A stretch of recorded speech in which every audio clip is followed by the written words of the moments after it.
Hello, everyone, and welcome to this session of Talking Tech, Women and Girls in ICT. My name is Maha, and today I'm delighted to be representing UNICC as a communication aid consultant. Talking Tech is a series celebrating girls and women in tech being recorded around the world between Girls in ICT Day 2020 and Girls in ICT Day 2021. Girls in ICT Day is an international day marking the fourth Thursday of each April. The objective of Girls in ICT Day are to help to create a global environment that empowers girls and encourages girls and young women to consider studies and careers in the growing field of information and communication technologies.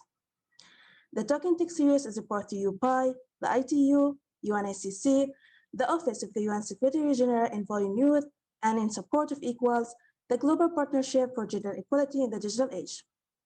UNICC is pleased to be partner on this session today. To kick the session off, I'm going to introduce you to Ninna Roco, Chief Digital Business Solutions Officer. So, hi Ninna, how are you doing? Very good, Maha. How are you today? I'm doing great, thank you. So, can you tell us about your role and what you currently do for UNICC? Absolutely, thank you. So as you mentioned, my name is Ninna Roco. I am based out of our New York headquarters, and I am Chief of our Digital Business Solutions. What that means really in a nutshell is trying to understand and empathize with our various and many business partners, and they are quite diverse. They all have different challenges and needs, and really trying to understand that so that we can bring together all of the end-to-end UNICC technologies, capabilities, bring together the right solutions for them to help them achieve what they're trying to do as far as mandate or mission. So in a nutshell, that's what Digital Business Solutions does. Mm-hmm. Great. So I would ask you what led you, to your interest in the tech industry and what was your path from then to now? That's a good question. You know, I have to honestly say, I didn't start off thinking that I would be in technology. When I went to university, I thought I would be a journalist. The path though was really driven by family started to be very pragmatic and practical and pushing me to a very practical, career path and progression. And so there was an emphasis just historically in terms of, business or medicine, right? And I think many might feel the same. They hear from their parents and their family. And so that's what initiated. I joined a business school and started to take some business classes. But within that, I found myself drawn and attracted to the harder skills of technology, computer science, and really enjoying the logical aspects of computer science and operations research, just because I enjoy the predictability, the various nuances associated to it. And even at the time, which was a long time ago now, even then things were evolving and changing. Mm-hmm. Since then, I started out my career in consulting. And, with consulting, the choice there was because I couldn't even post-university be very specific about what industry I wanted to do and what specific technologies I wanted to do. And so I felt that it would be worthwhile to get a broad overview of multiple industries and, be at the forefront within consulting to be exposed to what are the business needs and how are they bringing technology solutions to meet various client needs. And so that's what led me to consulting. And I have to say that I really benefited from joining the big four organizations who had nicely embedded practices in terms of bringing analysts up to speed, really onboarding folks, really approaching problems, and the methodology and rigor with which they approach those things. I learned quite a bit from and carry forward even to this day. So that was quite beneficial in terms of that exposure. And it was at the height of, at the time, e-business, electronic business. It wasn't digital. Everything was e-business, e-commerce, email, and that exposure led to smaller consulting organizations that were very deeply technical, really focused on agile methodologies, et cetera. And again, that afforded a lot of global consultancy opportunities that gave me exposure to how to do business in far-flung areas such as China or India or Australia and London, Western Canada. So I had a lot of exposure to different industries, different technologies, different cultures, and how they approach and deliver products and platforms. And then I realized the travel is sometimes not as glamorous as folks make it out to be. And so wanted to reduce that a bit and joined financial services. And with that, that's what landed me in the banking organizations that are really very commonplace here in the New York City area. And so I worked at banks for several years, for many years, and that afforded opportunities to really look at high volume, really understand the value of low latency and high speed in terms of technologies and connectivity, the importance of connectivity and bringing together, trading and markets in Latin America, in, Asia, once again, et cetera. And so that's how my private sector career path evolved. I think what's brought me to public sector is trying to reflect a bit on where my personal interests lie with my professional background and experience, and how do I bring that together? So all that to say that, it's been a very interesting and varied path for which, some of it has been hard work, some of it has been good luck, and I've been very, very fortunate. I do want to comment that it's a path no one could have predicted, certainly not myself. And, so I encourage, when I think of the young folks that might be watching this, that it's not often one singular path, that sometimes it's, lateral moves or unexpected opportunities that you take up, but that can lead you to a very exciting and different place than you could have ever envisioned. Yeah, well, that's really, really great. How about Maha, if you don't mind, for yourself, you mentioned your role. Do you mind sharing a little bit of how you found your path into your current role? Okay, so basically, when I finished my high school and when I wanted to decide which path I should choose, at the beginning I wanted to be in the IT field, and especially the multimedia. But then, because I living in Gaza, and the circumstances here and everything, we don't have this awareness about the IT field, the tech in general. So I didn't have this much support that I expected regarding my choice, and I ended up choosing another path, which is translation. But it's my destiny to be in the tech industry, and everything that I've done after going in the translation field was related to tech. So I started working as a freelancer. I started having my title in the freelance platforms as a translator, but then no, I don't want to do this. So I changed my title to be a video editor and digital marketer, and then start doing other things. So I start working with companies and organizations related to the tech industry, and I found myself knowing more about this. So I started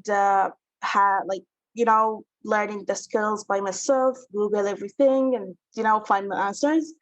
And yeah, I ended up here with the UNICC, as a communication consultant. So yeah. That's fantastic. So you see as well that the direction isn't often singular in terms of a path. Yeah, exactly. So as you said, with your amazing journey, I want to ask you about what have you been your challenges along the way as a female leader, let's say, because from now you're one of the leaders that I take them as as a target for my other motivational targets, let's say. So, and do you think women have to act like men to be successful and take? First, I'm very flattered and thank you, for seeing me as one of the leaders. I never, to be frank, I never differentiated my gender from the work that I was doing. However, upon reflection, I do look at some of the feedback and the comments and the challenges that I may have had, and I do wonder, is it associated to gender? I think to your question in terms of, do you feel that you have to act like a man, and even, you know, that's broader questions as to what does that imply or what does that mean? I would answer and say that really having confidence in yourself as an individual is important. And I recognize that that's difficult for many, especially without a breadth of experience. But having confidence in yourself, and the reason I say that is that occasionally I had heard feedback early in my career to be more assertive, to be more, you know, I would suggest louder, or certain nuances that could be associated that are gender specific towards the male gender. And I would often early attempt to achieve that, right? You try to push yourself, as always, outside of your comfort zone. You try to take on the feedback. I think there's a fine line in terms of where you want to flex different styles and different leadership styles, different communication styles. And I do think that's something that every leader needs to understand, right? Where do you flex different communication styles? Where do you flex different strengths that you might have? However, the fine line is where it becomes uncomfortable for you, and you as an individual are not being your authentic self. And I do very much feel that that's, you know, where my recommendation is to understand yourself and be confident in yourself, to know, yes, I could in some situations be more empathetic or be more assertive. Absolutely. I think that that's no question. However, there's a fine line where if it becomes disingenuous to who you are as a person, and the only person who knows that is yourself, then I think it's recognizing and being comfortable with that, and knowing that you have your own ways to assert leadership, and to assert, you know, your own confidence in the professional workplace. That doesn't necessarily have to abide by genotypes that are defined by others. Mm-hmm. And you just said like you like to be confident and like to trust like yourself. So I'm just like wondering, have you encountered like any resistance leading men like in the team? That's a good question. I try once again, I genuinely try to not look at, you know, gender or any specific areas, but at the same time, I'm very conscious in terms of going into situations with my eyes open as to who are you talking to and what is their background. I would suggest that it's not resistance specific to the male gender. I would suggest sometimes the resistance is when anyone feels threatened. And I would suggest that we look at it from that perspective. If someone feels threatened because, yes, maybe there's someone of a different gender that they're reporting to that perhaps they're uncomfortable with or haven't done in their career in the past, or perhaps it's someone that's younger than them. Or perhaps it's, you know, someone with less experience or with different experience than them, is oftentimes, to be frank, when I've faced resistance, because you bring something that is different, but sometimes that's why you're put in the position that you're put in, because you're bringing in that different lens. So when you do face that resistance, one of the things that I look at is, what is the cause of it? Is someone perhaps feeling threatened in one way or another? And even if you might feel it's unjust, it's trying to be empathetic of where they are and perhaps where they're coming from, and trying to assuage their fears in terms of, we're in this together. And really, you know, we're looking to strive and achieve together, and trying to emphasize that we build one another up as a team. And that's regardless of gender. So yes, there's resistance for the many reasons that I mentioned, because of different perspective, different background, where folks don't feel that the credibility is there, or perhaps, you know, an unfamiliarity based on age or gender. But at the same time, I think it's building that empathetic understanding of their perspective, trying to emphasize that as a team, we're looking to achieve the same things. And then also to be frank, building that credibility to demonstrate that you do know what you're speaking of and what the area that you're leading, and that this is something that there could be good collaboration on. Well, this is a really good thing to learn from you. Thank you so much. Can I ask you then also, Ma, so given your career path and coming into UNICC, and then I also know that you're quite a bit of an entrepreneur as well, and always embarking on your own initiatives. How have you seen resistance? And you define it and associate it to either gender or religion or race or youth, and in terms of age. Have you seen that, and how have you addressed it? Because I think for your generation, things might be a little different as well. Yeah. So basically, like, I will like talk about like this part, and I will like, emphasize like that take specifically. And 3 years or 4 years ago, if you like ask me that same question, I would say like we still like have, especially here in Gaza, like in Palestine in general, in my country, we still like have this gap, this great gap in gender. And like when, for example, if like 4 years ago, when I wanted to be in the IT, I couldn't like be there because,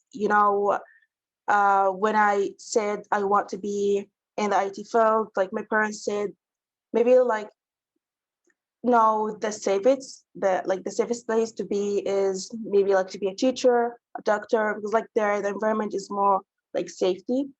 But then right now, that like the situation is different, and like people start having like more recognized about like what is like the tech, and all of this stuff.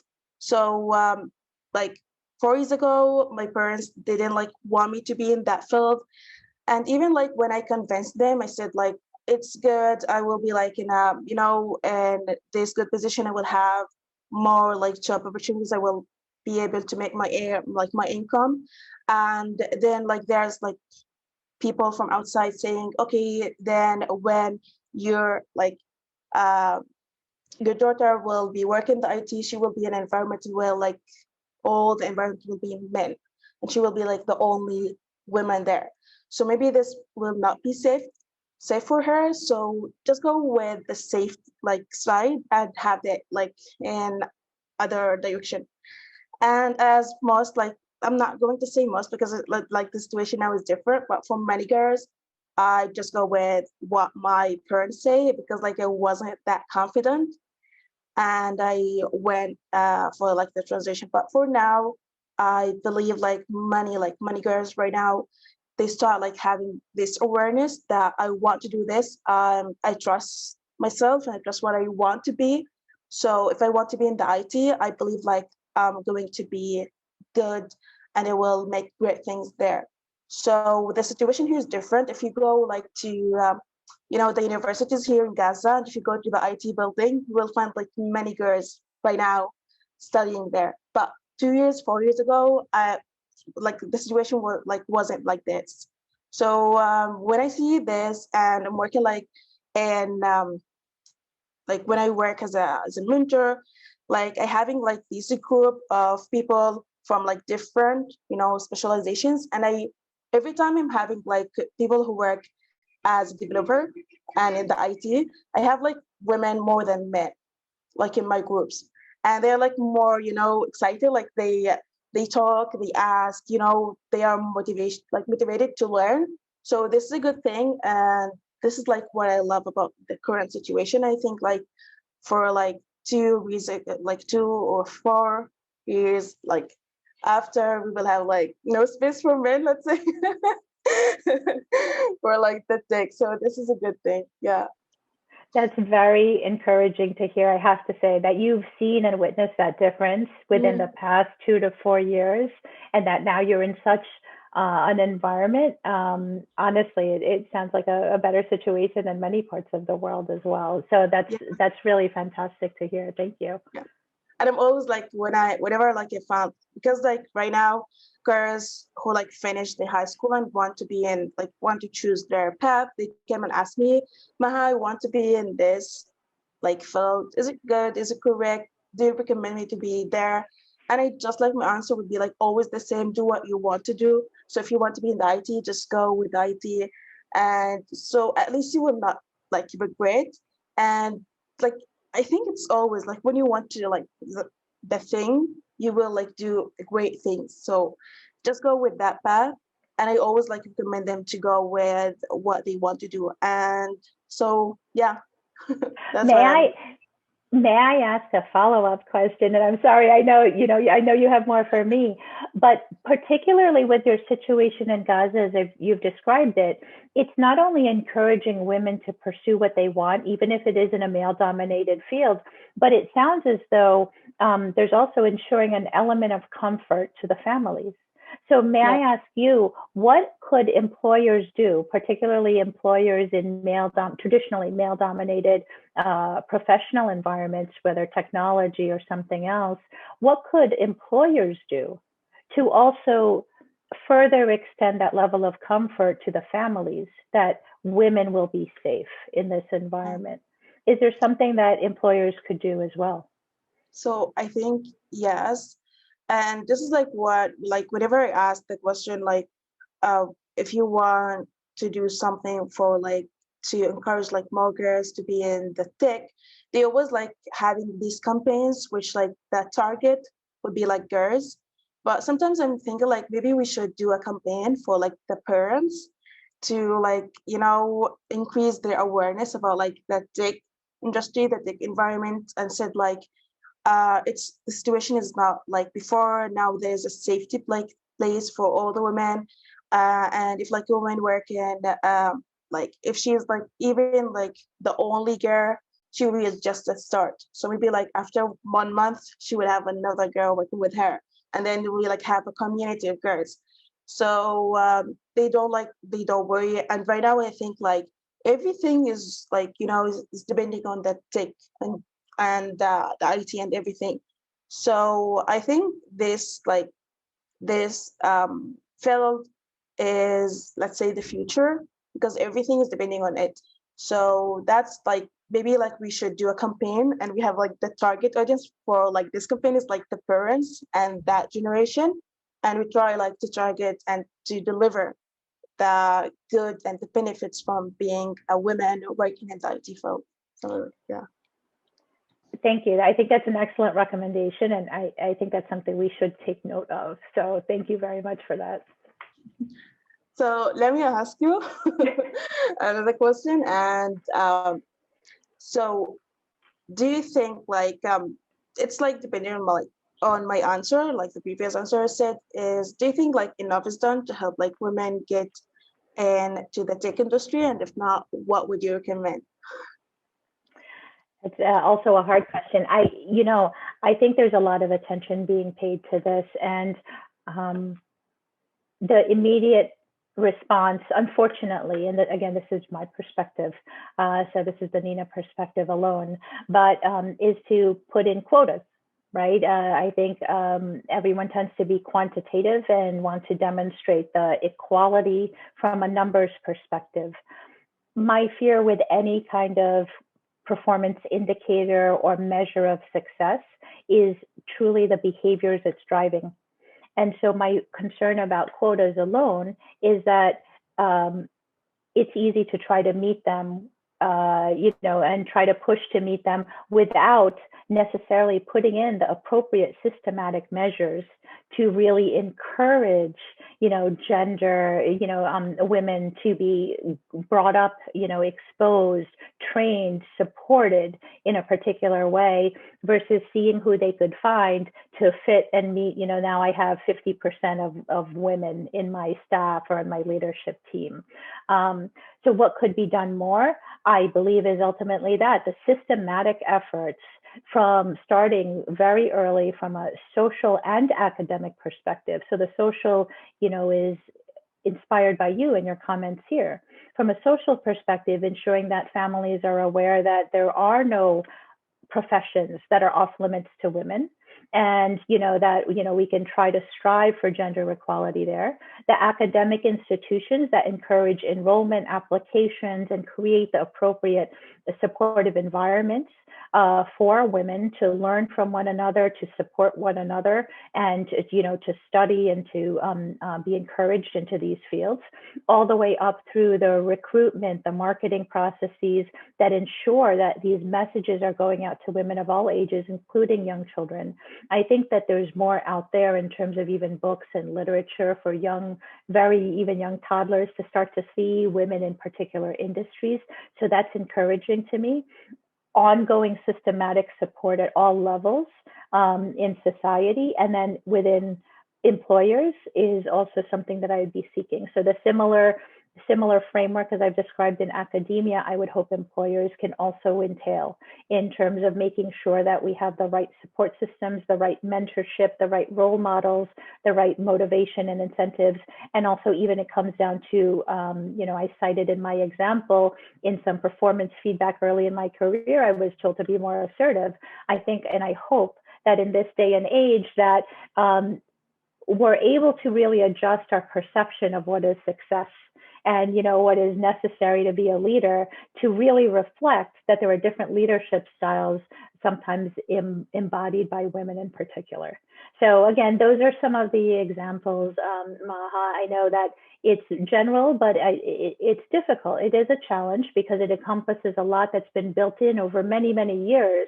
How do we dismantle that a little bit with a different perspective so that we really can support and create the right infrastructure to support women's growth and the difference that we have in terms of needs from starting a family, and how do we support that without allowing growth, professional career growth, to be hindered when some women choose that path as well and want to maintain a career. So again, these are some examples, and it's difficult. I don't have a solution. It is a difficult problem, but I do think we need to look at it more from that perspective, as opposed to what I fear has happened in the past in some organizations, trying to achieve numbers that demonstrate some equality without putting in the appropriate frameworks to really build it from the bottom up. I couldn't agree more. This is great. And so speaking about this, and for us as as a woman, we have families, we have responsibilities and so on. So, and this is maybe a part where girls will be, maybe a disadvantage, they will consider this as a disadvantage, how I'm going to balance everything between my life, my family, and also my work. So I want to hear from you, how do you balance your work and your life responsibilities?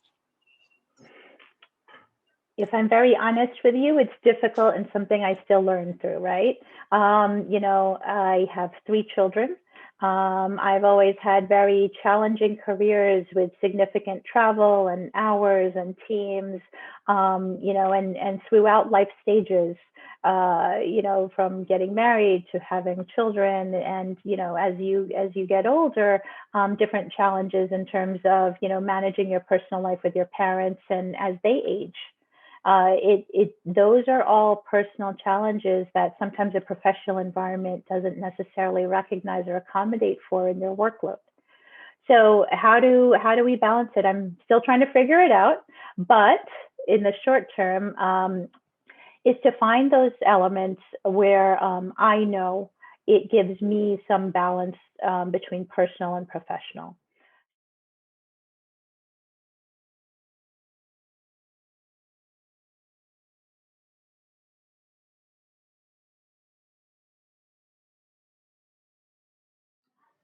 So, Maha, this is the second part of our interview.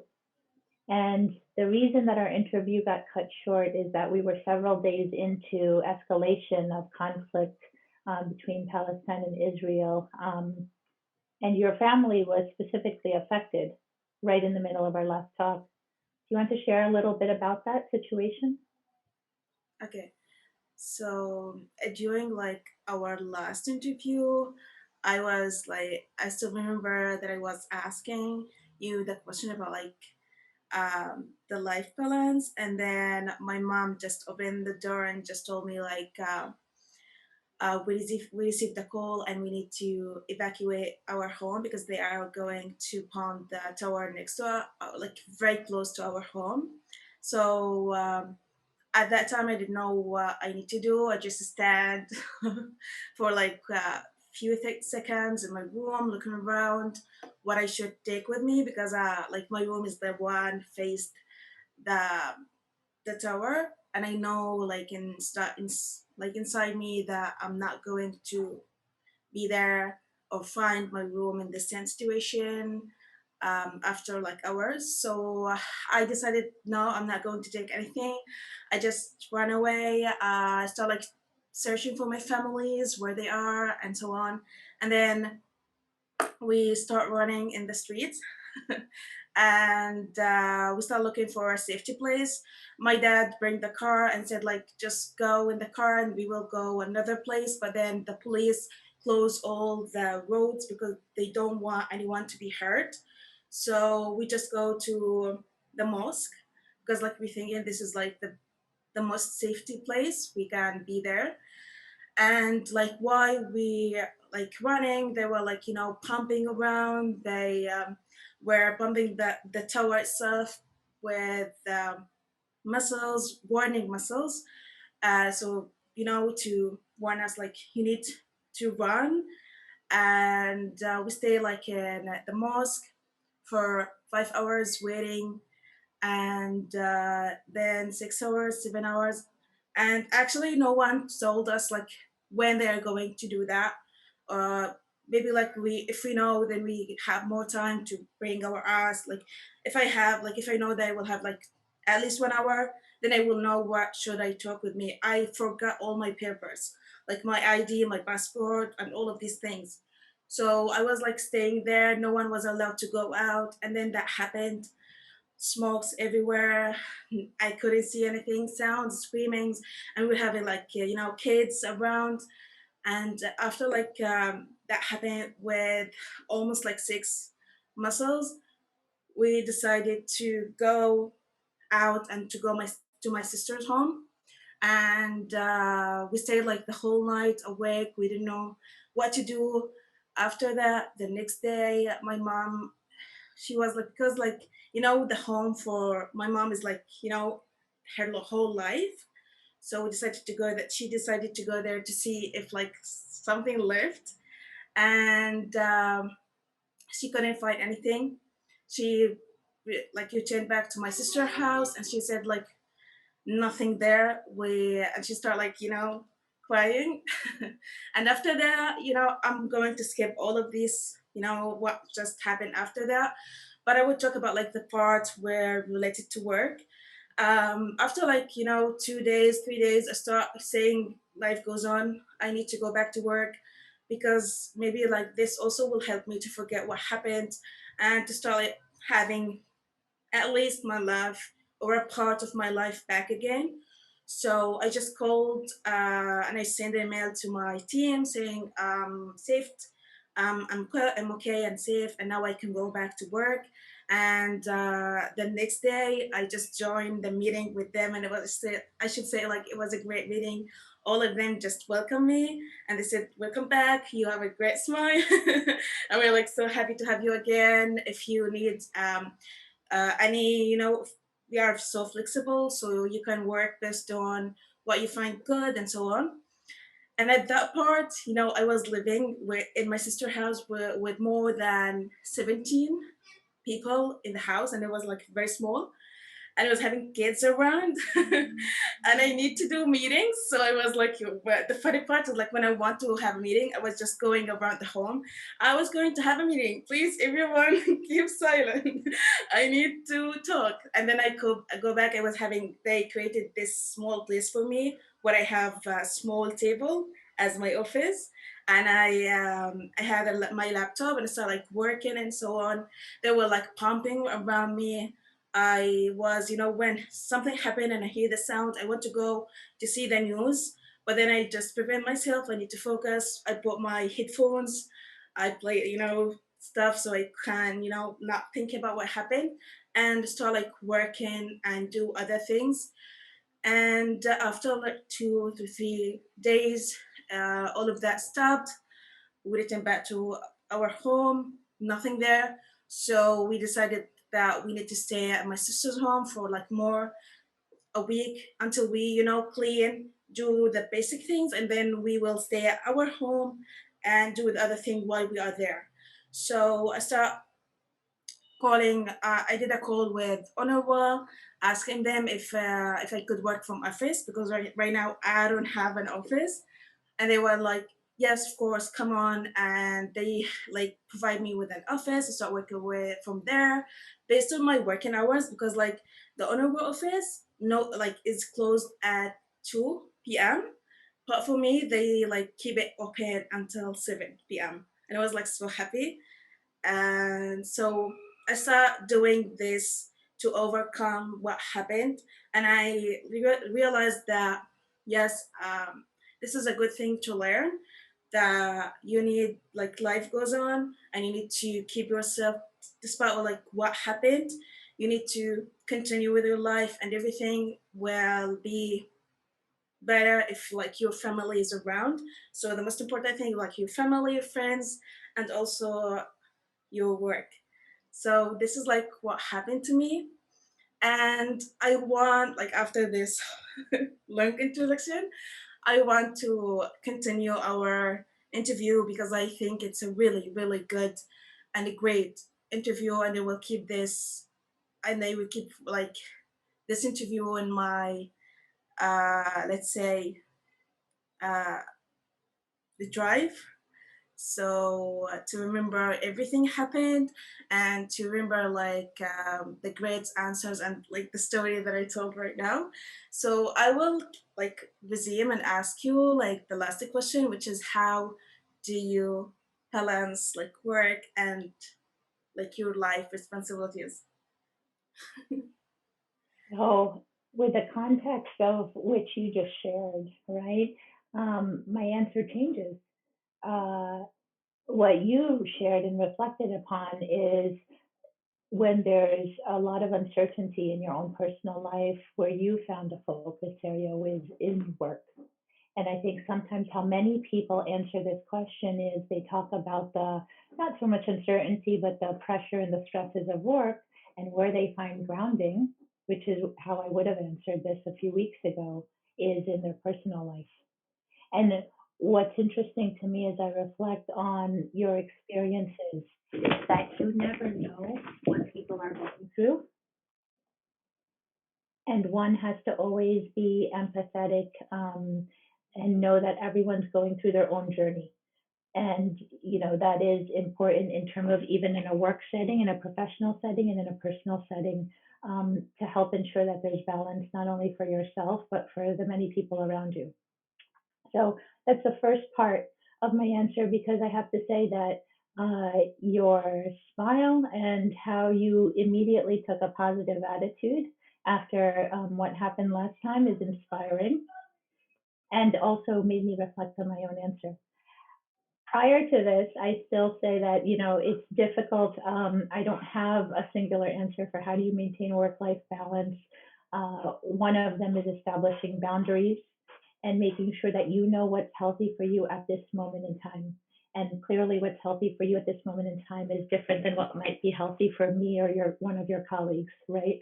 And so it's knowing yourself, knowing what your boundaries are so that you can maintain a fine balance, and knowing that every individual is comprised of many things, and it's not one singular thing.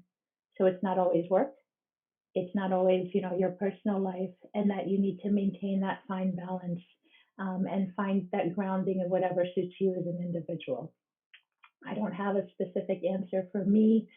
Throughout the course of my professional career, I found grounding at in different ways, through, being social and being with my friends, through fitness, eventually over time through my children, through being outdoors, and being close to nature oftentimes grounds me, and also connecting with people one on one, whether that's in a work setting or in a personal setting. Hearing stories like yours, talking to people and getting to know their background, what led them to whatever country they're living in, what occupation they're in, what their interests in, is sometimes that we don't spend enough time on, but is necessary because without that human connection, which is harder to get in this virtual world, without that human connection, it's easy to get lost in the work and everything else. So that's a long way of expressing how I find my work life balance, which is perhaps a bit ambiguous, but I think it's up to every individual to understand themselves and what they need and making sure that they create the boundaries and the space for that. So actually, I want to ask you something related to this topic. It's like how you balance like the work and also like your friends, like going out with with your friends and seeing maybe like have a day with the kids and so on. It's like for me, this is like one of the things that I struggles at the beginning when I start working with UNICC because in the Middle East, like almost like most the Middle East, we having the weekend on Friday and Saturday, but like for UNICC, it's like Saturday and Sunday. So for us, Friday is like the day where all the family like gathering, we having lunch together, then we go to have a picnic or something like this, and then Saturday is like for my friend. So this is like the path that I was having. And then when I started like joining USCC, I had a discussion with my family. Okay, let's just switch. And instead of that having Friday, let's have Saturday. And then I found like I couldn't see my friends because like now right now Saturday is like for my family, and Sunday that I work in because like Sunday is like the first day of work. So I started having this struggle with my friends. Oh my, how we can't see you. We need to go out together. You work all the time, and I want to go out with them. So what you recommend me to do in this case? That's a difficult one. um, it's interesting because I think it's back to we had spoken last time about what could employers do. We talked about women in the workplace. We talked about that it extends in your situation to making families comfortable about security and safety. Some of the feedback that could come into any workplace is the fact that different regions have different schedules, right? And how can we support that? So, one aspect is making sure that we bring that back to for inclusivity. How do we support that for our teams and our employees? So that's one aspect that I'd like to see followed through. And then the second thing is with regard to balancing the family and friends. That's difficult. I don't have a specific answer, but I'm sure that you'll get creative and perhaps there's opportunity for alternating weekends. I hope that you're not working when you don't need to work, and maybe that can be some downtime even for yourself because part of balance isn't just satisfying the needs of everyone else. What I'm hearing from you is what your family wants and what your friends want, but I don't hear you spending time on what you need also too if you're just balancing their needs and then also your professional needs. So, making sure too that your own needs are identified and recognized as you're trying to balance everyone else's, because then that's where the pressures become too difficult. Um, Something that I tell my kids is if I don't take care of myself, I'm not going to be good at taking care of them, right? And so, that's a little bit of something perhaps worth reflecting upon. Wow, thank you so much. I'll take this as a tip for myself. So the last question for this interview, uh, do you have any career or tech advice for girls and younger women in technology? Like anything you wish you had known before? I think we had spoken about sometimes hoping that there's better systematic changes that can support women and girls and diversity in general, diversity in religion, ethnicities, backgrounds, etc., in technology and engineering and science, etc., etc. The takeaways outside of the systematic things that everyone should feel comfortable challenging, right? If you have an interest, pursue it. In the context of a conversation that we've had, I would suggest, I know it's difficult, but for individuals to be comfortable in their own skin and confident in who they are as individuals, whether or not that's what they see projected, um, because your differences, your strengths are your own superpower, and they should be celebrated and never be made to feel less than others, because that's what makes individuals unique. And again, I know it's easier said because sometimes you need to rise above when you know that some of those negative feelings are put upon individuals. And that's part of the growth and the challenge is how do you pick yourself back up, right? If there's those feelings. So that's number one. Be comfortable in your own skin. Not everyone will rise to the top in the same way, and you know you may resonate with one leader more than another. Try to feel why you're resonating with that leader, and then see if you're pulling that out of yourself in terms of those capabilities or approach. The second thing is ask questions. Be persistent and trust your gut. If you're not comfortable with an answer that's being given to you, find out more, learn more.